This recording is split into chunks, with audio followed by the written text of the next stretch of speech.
Father, folks. Amen. That when we mess up, he gives us a second chance. Aren't you glad that the potter doesn't throw away the clay when something goes wrong? He doesn't throw away the clay, folks. He just starts over again. Fathers, don't ever get so busy that you can't be there. This morning, I'm going to ask a young man by the name of Ray Dyal to come this morning, and I want you to hear his testimony this morning. Would you come, Ray?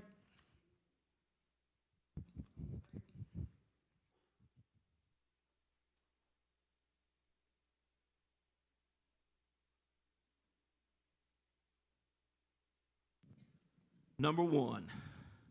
There we go. I'm nervous, y'all. I'm just going to get into it. I'm reading it so I don't miss nothing. My name is Ray Dyal. I was born in 91 as Ray Carter Jr.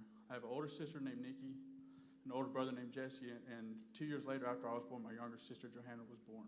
We're going to pull this up here and cut it down some, put it up here. We can hear you better. All right. From the very beginning, my odds were stacked against me. My entrance to this world was met with a loving arm of parents ready to nurture a child. But the harsh reality of the two people caught in the deep throes of addiction. My mother and father were both hooked on drugs, and their illness defined the early years of my life. I was just a baby, too young to understand the world I had been born into, but old enough to feel the fear, neglect, and uncertainty that hung in the air like a storm cloud that never could clear. Home wasn't a safe place, it was a place of chaos. I learned early on what it meant to be invisible, to be hungry, to cry, and have no one come. Addiction took my parents away from me long before the state did.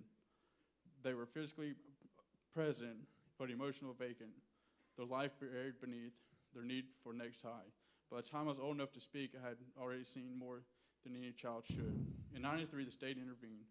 I was placed in foster care, and in 1996, when I was 5 years old, my parents' rights were terminated.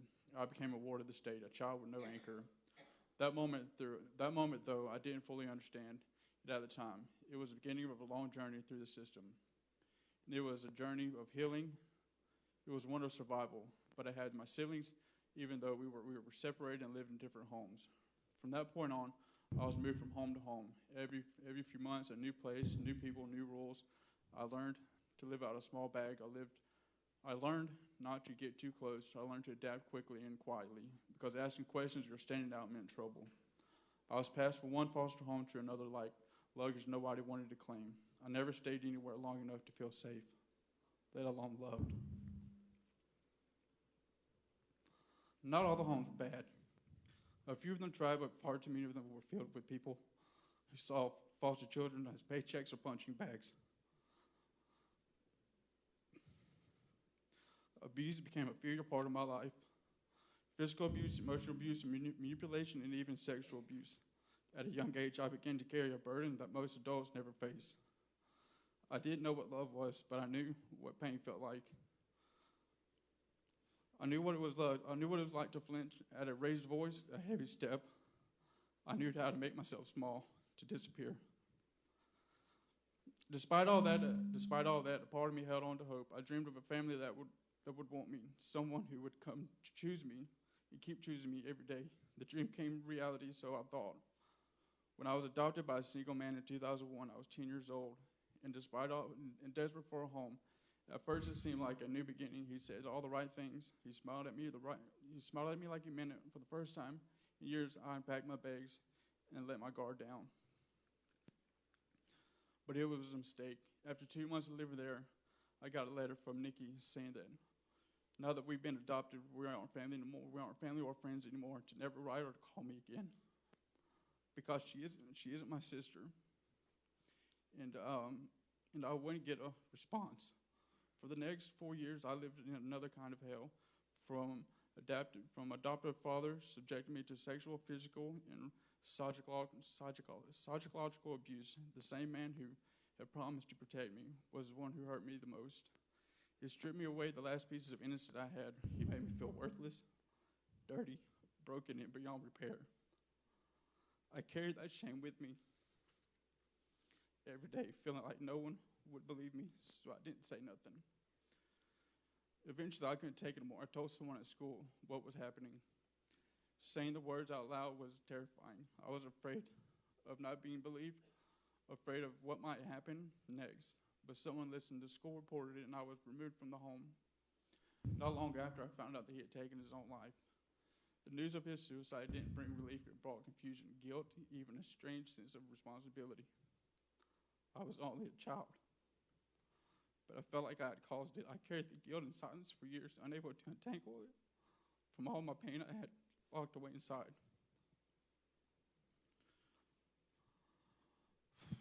Once again, I was back in the system. This time, I was sent to Joseph's Home for Boys in Statesboro, Georgia, a group facility where I could remain until I aged out of foster care at 18. It wasn't a home, but it was stable. I was surrounded by other boys with familiar stories, each of us carrying our own trauma, our own silent battles. We bonded in pain and survival.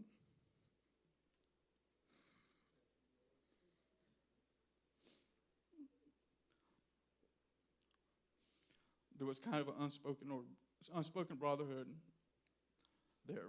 I eventually got back in touch with my siblings. When I asked Nikki why she sent that letter, she started crying, saying that she never sent any letter, saying that in fact she had been writing for me for years. After she had gotten the same letter that I did, the man I called Dad had wrote the letters. At 18, I was released from the system with no support, guidance, and no safety net. I was technically free, but freedom without direction is just another kind of prison. I went to live with my biological father, who had, by this time, had gotten clean. I dropped out of school not long after. I didn't see the point. I'd already lived a lifetime of trauma. What could a textbook teach me that I didn't already know? My nights were filled with nightmares from my childhood. I couldn't escape them. They came like clockwork, forcing me to relive every moment of abuse, every scream, every silent slap became something I feared. I started smoking weed. It helped me relax. It helped me sleep. It helped me forget, if only for a little while. It didn't solve anything, but it dulled the edges. And when the weed wasn't enough, I turned to meth. Meth made me feel alive. It filled me with energy and numbed the pain. It gave me a false sense of control. For the first time in a long time, I didn't feel powerless, but it was an illusion. In the middle of my addiction, I met Asia Spears, who felt like a bright spot in the dark world. She used to, but there was love there. We clung to each other, trying to stay afloat in the shared storm. She became my safe place. In 2016, our son Easton was born. Holding him for the first time was like being struck by lightning. I saw so much of myself in his face. His innocence, his need for love and protection, wanted to be different for him. I wanted to be a father he could count on, but I didn't know how.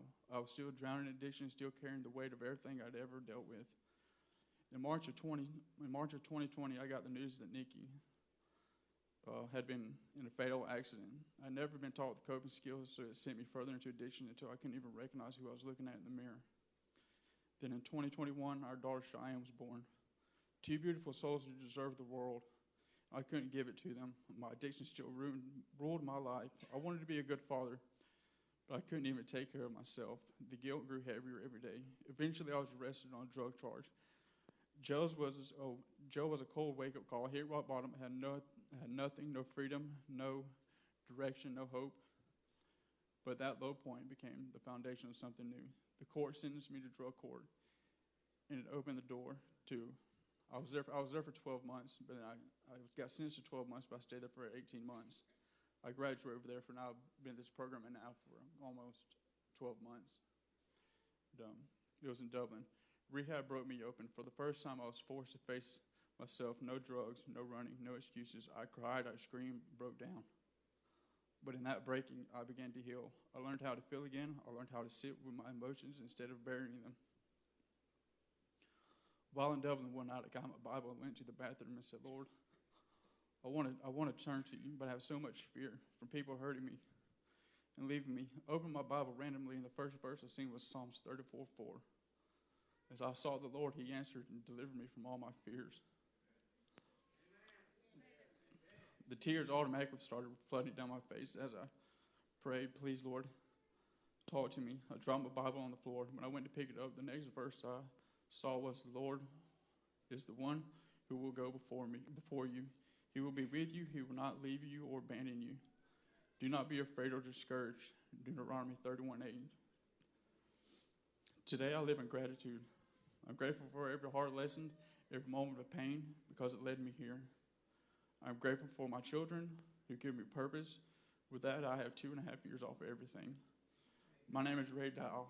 I'm a survivor, a father, a man in recovery. I'm not my past. I'm not my mistakes. I'm living proof that even the most broken people can heal. Amen.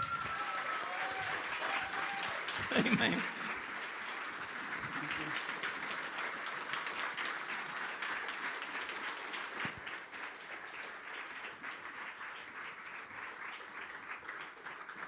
Amen. Amen.